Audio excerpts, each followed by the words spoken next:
ఈ ప్రపంచంలో ఇంకొకరు చేసే పనిలో తప్పులు వెతికే వాళ్ళు, వారిని కించపరిచే వాళ్ళు, వాళ్ళను ఎదగకుండా ఆపేవాళ్ళు ఎంతోమంది ఉన్నారు.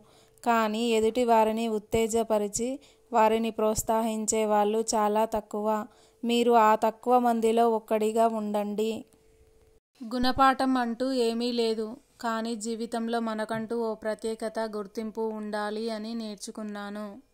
మనలో ఉన్న ప్రతిభను తెలుసుకొని మూస ధోరణిలో మరియు అందరూ నడిచే దారి కాకుండా మనకంటూ ఒక పేరు తెచ్చేలా ఒక పనిని ముగించాలి అని తెలుసుకున్నాను.